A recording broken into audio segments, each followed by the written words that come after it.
నమస్తే vanakkam శనార్థులు. This is Haritha Ilasagar. Welcome back to my channel Rushi loves. Hi అండి, అందరూ ఎలా ఉన్నారు? ఈ వీడియో కనుక మీకు నచ్చినట్లయితే ప్లీజ్ షేర్ చేయండి, లైక్ చేయండి, సబ్స్క్రైబ్ చేయండి రుషి లవ్స్ని. ఈరోజు వీడియోలో కంటెంట్ ఏంటంటే, మనకి ఎండి సారు వాయిస్ తమిళ్లో ఉంది కదా, దాన్ని మీకు అర్థమయ్యేలాగా తెలుగులో చెప్తున్నాను. మ్యాటర్లోకి వెళ్తే, నా ప్రియమైన మైవి3 కుటుంబ సభ్యులకి నమస్కారం. గడిచిన జూలై 1న మన కంపెనీ ప్రారంభించిన రోజు. ఎంతో బ్రహ్మాండంగా ఘనంగా జరుపుకోవాల్సిన ఆ రోజు ఏమీ చెప్పకుండా వెళ్ళిపోయా. అంటే అంత మనోవేదన నాకుంది. ఎంత మంచిగా సరిగ్గా ఒక బిజినెస్ని స్టార్ట్ చేసి, ఎంతో అందంగా మార్కెట్లో ప్లేస్ సంపాదించి, ఇన్ని విషయాలు చేసి వేరే లెవెల్కి తీసుకుపోదామని ఆలోచించేటప్పుడు, కలలో కూడా అనుకోలేని విధంగా కార్పొరేట్ శక్తితో పార్టీల వల్ల సమాధానమే చెప్పలేని ప్రశ్నగా మార్చివేశారని చెప్పేటప్పుడు మనోవేదన ఎంత పెద్ద లెవెల్లో డిస్టర్బ్ చేస్తుంది. ఏం తప్పు చేశాను నేను? ఒక అవకాశం ఇచ్చి అందరూ సంపాదించుకోవడానికి, వేలల్లో సంపాదించుకోవడానికి అవకాశం ఇవ్వడం నా తప్ప? ఖచ్చితంగా ఏం చెప్పానో దాన్ని పర్టికులర్ డేట్ కంటే ముందే ఇవ్వడం చేసి నాన్ స్టాప్గా చేసుకొని వచ్చా. ఇప్పుడు ఏంటంటే, బిజినెస్ కోసం నేను వచ్చి 2-3 సార్లు కేసులు నా మీద వేసుకున్నా, ఎఫ్ఐఆర్లు ఫైల్ చేసుకున్నా. అదేంటంటే, పెద్ద లెవెల్లో ఒక గుంపుగా ప్రజలను సపోర్ట్ చేశారు నాకు. అది నాదే తప్పు, ఒప్పుకుంటా. ఆ కేసు కూడా ఒక న్యాయం ఉంది ఆ కేసులో కూడా. ఎందుకంటే, మనం వచ్చి చెప్పకుండా చేయకుండా అలా చేస్తే ఖచ్చితంగా గవర్నమెంట్ కేసు వేస్తుంది. అందులో న్యాయం ఉంది. మన కోరికను చెప్పుకోవడానికే ప్రజలందరూ వచ్చి ఉన్నారు. దానివల్ల నేను ఒక కేసు తీసుకున్నా. అదే కాకుండా కావాలని మన కంపెనీ మీద తప్పుగా నోటికి వచ్చినట్లు మాట్లాడుతున్న యూట్యూబర్స్కి ఎదురుగా దానికో ముగింపు తేవాలని మన కోయంబత్తూర్ కమిషనర్ ఆఫీస్ దగ్గరికి మనం చెప్పుకోవడానికి మన బాధను చెప్పుకోవడానికి వెళ్ళాము. ఆ సమయంలో మనం వచ్చి అనుమతి లేకుండా ఒక కూటమి వెళ్ళినందుగా నా మీద కేసు వేశారు. అది ఒక కేసు. ఈ 2 కేసుల్లో నేను నేరుగా అక్కడే ఉన్నాను. అందుకే నా మీద కేసు వేశారు. ఒక కేసులో అయితే అరెస్ట్ అయ్యి జైలుకి వెళ్ళాను. అందులో కండిషన్ బెయిల్లో సైన్ చేశా. ఇంకో కేసుకి ఏబీ తీసుకున్నా. ఈ 2 కేసుల్లో నేను సంబంధం కలిగి ఉన్నా. కానీ దాని తర్వాత ఎవరికో ఫోన్ కావాలని రెచ్చగొట్టి చేసి, దాన్ని ఆడియో రికార్డ్ చేసి, దాన్ని ఎడిట్ చేసి పెట్టి, ఆ ఆడియో పెట్టి నా మీద ఒక హత్య కేసులాగా చేసి, ఆ కేసులో నన్ను చేర్చి ఇలాంటి ఒక సిచ్యువేషన్ ఇచ్చారు. ఎందుకోసం? ఎవరు చేసిన దానికి నేనెందుకు సంబంధం పడాలి? దానికి 2 వారాలు విచారణకై తిరిగా. దానికి నాకేంటి సంబంధం? ఇలా 1 by 1గా నాకు దేనికి సంబంధం లేని దాంట్లో అన్నిటిపై నన్ను పట్టుకొచ్చి పెడుతూ ఉంటే నేనేం చేయాలి? ఎలా బిజినెస్ని డెవలప్ చేయాలి? ఇప్పుడు వచ్చి నిన్న కూడా ఒక కేసు వేశారు కోయంబత్తూర్ కురిముత్తి స్టేషన్లో. అది వచ్చి ఏంటంటే, నేను డాక్టరేట్ పట్టా తీసుకున్నా. నా క్వశ్చన్ ఏంటంటే, నేను వచ్చి ఎంబీబీఎస్ డాక్టర్నో, లేదంటే బిఏఎంఓ, లేదంటే బిహెచ్ఎంఓ డాక్టరో తీసుకోలేదు. వచ్చి బిజినెస్ డాక్టరేట్. సరిగ్గా బిజినెస్ చేసినందుగా, గడిచిన 28 సంవత్సరాలుగా సాధనతో, ఒక మార్కెట్లో ఎక్స్పీరియన్స్తో బిజినెస్ చేసినందుగా దానికి మూల్యంగా డాక్టరేట్ పట్టా ఇచ్చారు. అది నేను తీసుకున్నా. ఇందులో నేను డాక్టరేట్ పట్టా తీసుకొని బిజినెస్ చేయలేదు. బిజినెస్ చేసినందుకే డాక్టరేట్ పట్టా ఇచ్చారు. కానీ దాన్ని అబద్ధం అని చెప్పి దాంతో కేసు వేశారు. దాన్ని అబద్ధమా లేదా అనేది ఇచ్చిన వాళ్ళని పోయి అడగాలి. తీసుకున్న వాడికి నాకేం అర్హత లేదా? ఉంది కదా. ఇంతమందితో బిజినెస్ చేసి ఇన్ని వేల మంది సంపాదించుకోవడానికి మనం ఒక ఆధారం చూపించి వేరే కార్పొరేట్ కంపెనీని ఆశ్చర్యపోయేలాగా బిజినెస్ని ముందుకు తీసుకెళ్తున్నాము అంటే ఆ డాక్టరేట్ పట్టా తీసుకున్న అర్హత నాకు ఉంది కదా. దానికి కూడా ఒక కేసు పెట్టారు. అది దాటి యూట్యూబ్లో లక్షల మంది లక్ష విషయాలు మాట్లాడుతుంటారు. అందులో ఎవరో ఒకరు ఏదో ఒకటి ఎవరో ద్వారా మాట్లాడుతూనే ఉంటారు. సరే, దాని తర్వాత సంగతి అది వాళ్ళ సమస్య, అది నాకు తెలీదు. కానీ నేనేం చెప్పబోతున్నా అంటే, అది ఏదైనా కానీ దానికి నాకు సంబంధం ఏంటి? అందులో వచ్చి కూడా నన్ను చేర్చి మళ్ళీ దాని మీద కూడా నా మీద కేసేశారు. ఎవరో యూట్యూబర్లు మాట్లాడిన దానికి కూడా. నేను ఎన్నని చూడాలి, ఎన్ని రోజులు భరించాలి, ఎన్ని రోజులు బిజినెస్ పక్కన పెట్టి ఇవన్నీ చూస్తూ ఉండాలి. నా వల్ల అవ్వడం లేదు. ఒక ప్రెషర్ని ఒక మనిషి ఎన్ని రోజులు తట్టుకుంటాడు? గడిచిన ఒక సంవత్సరంగా ఈ సమస్యల్లో చిక్కుకొని వచ్చి ఒక బిజినెస్ని కాపాడాలి అని ఒక విషయం కోసం ఇన్ని సమస్యలు తట్టుకొని బిజినెస్ ముందుకు తీసుకెళ్తూ ఉన్నా.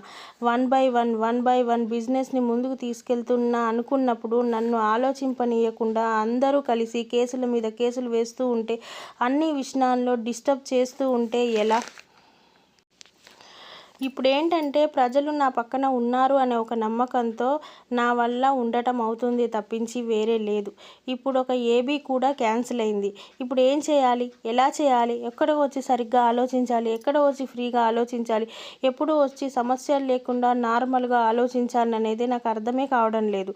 ఇప్పుడు వచ్చి అన్నీ దాటుకొని వస్తూ ఉంటే కాళ్ళకు అడ్డు ఒక్కొక్కటి వేస్తూ ఎలా పరిగెత్తాలి చెప్పండి? ఎన్ని ప్రశ్నలు నాకు ఉన్నాయి. దాని ముగింపు ఇవ్వాల్సిన అవసరం నాకు వచ్చింది. ఇప్పటి వరకు నేను చెప్పినటువంటి ఓఎం, బిఎం, సిల్వర్ నేను పేమెంట్ వేశాను. అన్ని డెవలప్మెంట్ కోసం అన్ని మూమెంట్లు నేను చేస్తూ ఉన్నప్పుడు పడి నన్ను తొందర చేస్తూ ఉంటే నేను మనిషినే కదా, నాకు మనసు ఉంటుంది, నాకు ఒక లిమిట్ అనేది ఉంటుంది కదా. ఆ లిమిట్ని దాటి ఇప్పుడు సమస్యలు వెళ్తూ ఉన్నాయి. సో నేనేం చేయాలి అనేది అర్థం కాక ఆలోచిస్తున్నా. నేను కానీ ఇవ్వాలో లేపో నిర్ణయం తీసుకుంటా. ఈ విషయాన్ని ఇలాగే తీసుకెళ్తూ చూస్తూ పోతే సరికాదు. ఒక తెలివితో బిజినెస్ చేసి మాత్రమే ముందుకు పోగలము. ఇవాళ గవర్నమెంట్ మన బిజినెస్ని చాలాసార్లు సరిగ్గా చేస్తున్నారా అని చెప్పేస్తున్నారు. వాళ్ళు చూశారు. ఇందులో ఏంటంటే బిజినెస్ని స్టార్ట్ చేసినప్పుడు ఎలాంటి గైడ్ లైన్స్ లేకుండా మనకి ఏది సరి అని అనిపించిందో అలా మనం బిజినెస్ స్టార్ట్ చేసి సక్సెస్ఫుల్గా వెళ్ళాము. చేసి చూపించాము, చూపిస్తున్నాము. కానీ ఈరోజు అది సరిలేదు, ఇది సరిలేదు, ఇలా ఇబ్బందులు ఉన్నప్పుడు ఇందులో ఏది సరియో అది చేసి దాన్ని ప్రాపర్గా బిజినెస్ చేద్దామని డిసైడ్ అయ్యా. దానికోసం ఆలోచించడం స్టార్ట్ చేశా. ఈరోజు ఎన్ని ప్రొడక్ట్స్ లాంచ్ చేశాము, ఎన్నో లాంచ్ చేయాల్సిన ఉన్నాయి. ఇలాంటి సమయంలో లాంచ్ చేయకుండా పెద్ద లెవెల్లో స్ట్రగుల్ అయ్యి నించున్నా. సో ఈ సమయంలో ఖచ్చితంగా ప్రజల యొక్క సహాయంతో మళ్ళీ వచ్చి అన్ని సమస్యలు సరిచేసి అన్నీ ఏది పెట్టి చేశానో దాంతోటే చేయాలని, నేను ఎలా చేశానో దాంతోటే మళ్ళీ స్టార్ట్ చేయాలని నేను ఎదురు చూస్తున్నా. దానికోసం పోరాడుతున్నా. ఈరోజు ప్రజలు వచ్చి ఇలాంటి సిచ్యువేషన్లో నాకు సపోర్ట్గా నిలబడ్డం అనేది అది ఒక పెద్ద శక్తి, అది పెద్ద విజయం. దానికి మీకు ఒక పెద్ద కృతజ్ఞతలు. ఈ సమస్యల నుంచి తొందరగా వచ్చి బిజినెస్ని తొందరగా ముందుకు తీసుకెళ్లాలని తొందరగా ఉంది. సో దీనికి ఏం చేయాలి, ఏం చేస్తే ఈ సమస్య నుంచి తొందరగా బయటపడవచ్చు అని ఒక నిర్ణయం తీసుకోవడానికి దీనికి సరియైన నిర్ణయం ఏమిటి, ఇలాగే పరిగెత్తుతూ ఉండలేం కదా. అంటే ప్రజలని చూడలేకపోతున్నా నేను. ఈ విషయంలో నిర్ణయం తీసుకోవడానికి సరియైన ముగింపు కోసం కొన్ని విషయాలు తీసుకోవడానికి చేసి అన్నీ క్లియర్గా చేసి నిర్ణయం తీసుకుందాము అనుకున్నా. కొన్ని విషయాలు మళ్ళీ వీడియోలో షేర్ చేస్తాను. అది నేను తీసుకునే నిర్ణయం ఏది ఉన్నా అది ప్రజలకు నచ్చే విధంగా ఉంటుంది. ఎందుకంటే ఇది పారిపోయే కంపెనీ కాదు, పారిపోయే మనిషి కాదు. నేను ఏది వచ్చినా నిలబడి ఫేస్ చేసే ఒక్కొక్క కంపెనీ. ఇక ముందు కూడా అలాగే నిలబడతా తప్ప ఎలాంటి సిచ్యువేషన్లోనూ పారిపోయేది లేదు. సో ఖచ్చితంగా ఒక సరియైన నిర్ణయం తీసుకొని జాగ్రత్తగా వచ్చి మన కంపెనీని ఏ లెవెల్లో తీసుకెళ్ళాలి అనుకుంటున్నానో ఆ లెవెల్లో తీసుకెళ్ళడానికి నేను తయారయ్యి ఉన్నాను. ప్రజల శక్తి వల్ల, ప్రజల ఆదరణ, ప్రేమ వల్ల ఖచ్చితంగా నేను చేసి చూపిస్తా. నా సిచ్యువేషన్ని సరిగ్గా అర్థం చేసుకొని ఉండండి. మీ అందరి కోసం ఒక నిర్ణయం తీసుకోబోతున్నా. ఆ నిర్ణయాన్ని మీరు సరిగ్గా అర్థం చేసుకొని ఆ నిర్ణయానికి మీ ఆదరణ ఇస్తారని కోరుకుంటున్నా. అదేంటనేది ఈరోజు ఈవినింగ్ లోపు నేను అప్డేట్ చేస్తాను. ఓకేనా? ఇది ఎండి సార్ చెప్పిందనమాట. సో ఫ్రెండ్స్, నా వరకు నేను ఒక విషయం మీతో షేర్ చేసుకోవాలి అనుకుంటున్నా. ఈ వీడియో విన్న తర్వాత మనం జాగ్రత్తగా ఆలోచిస్తే చాలా ప్రాబ్లమ్స్ మా సార్ మీద కేసెస్ అనేవి వేస్తున్నారని, వన్ బై వన్ ఒకటి పోగానే ఇంకోటి క్రియేట్ చేయడం, ఇంకోటి తీసుకురావడం ఇలా వేస్తున్నారని. సో దానివల్ల ఆయన ప్రాపర్గా బిజినెస్ చేయలేకపోతున్నారని. సో వీటన్నిటికీ ఒక సొల్యూషన్ తీసుకురావాలి. ఇక ముందట ఇలాగే నిలబడి ఉంటే కుదరదు. ఏదో ఒక డిసిషన్ తీసుకోవాలి, ఒక నిర్ణయం తీసుకోవాలి. అది గవర్నమెంట్కి, మనకి, అందరికీ నచ్చే విధంగా నిర్ణయం తీసుకోబోతున్నారు ఏదో అనేది మనకు అర్థమవుతుంది. ఆ నిర్ణయాన్ని మనం గౌరవించాలి, మనం ఆదరించాలి, మనం సపోర్ట్ చేయాలనేది ఆయన కోరుకుంటున్నారు. సో తప్పకుండా మనం సపోర్ట్ చేద్దాము. ఇకపోతే ఇందులో పే అవుట్స్ గురించి మాట్లాడలేదు. మేబీ మాట్లాడకూడదు అని ఏమన్నా రిస్ట్రిక్షన్స్ ఉన్నాయేమో. ఈవినింగ్ వచ్చే వీడియోలో దాని గురించి ఏమన్నా మాట్లాడతారేమో, వెయిట్ చేద్దాం. అండ్ మీ అందరికీ ఒక విషయాన్ని నేను షేర్ చేసుకోవాలి అనుకుంటున్నాను. కొంచెం ఓపికతో వినండి ఈ వీడియోని. ఎందుకు అనంటే ఇప్పుడు దీనికి సంబంధించి ఇలాంటి వీడియో మనకి రిలీజ్ చేశారు అంటే ఖచ్చితంగా ఒక కారణం ఉంటుంది. సో ఆ కారణం వల్లనే ఇలాంటి వీడియోని రిలీజ్ చేశారు. దీనికి సంబంధించి మీతో నేను ఒక విషయాన్ని షేర్ చేయాలనుకుంటున్నానండి. ఒక ఊర్లో వచ్చేసి మన ఎండి సారు, మనం అందరము ఇప్పుడు అశోక్ శ్రీనిధి, స్టాలిన్ ఇలాంటి వేరే వాళ్ళు అంటే నెగిటివర్స్ ఎవరైతే ఉన్నారో వాళ్ళు మనం అందరం ఉన్నాము. సో మనకు తెలిసిన ఒక విషయం ఏంటంటే ఒక ప్లేస్లో వచ్చేసి మనకి డైమండ్స్ ఉన్నాయని తెలిసింది. సో అక్కడ తవ్వి తీసుకుంటే డైమండ్స్ వస్తాయని తెలిసింది. సో మనం అందరం ఏం చేసామంటే ఎండి సార్ అన్నారు ఒక దగ్గరికి వెళ్ళండి, అక్కడ మీకు డైమండ్స్ ఖచ్చితంగా దొరుకుతాయని చెప్పారు. మనం ఆ ప్లేస్ దగ్గరికి వెళ్ళాము, డైమండ్స్ అనేవి వెతుకుతున్నాము. సో మనం అందరం కలిసి ముఖ్యంగా మీరు ఆ డైమండ్ని వెతకడం కోసం తవ్వడం స్టార్ట్ చేశారు. 60 అడుగులు తవ్వారు, 70 అడుగులు తవ్వారు.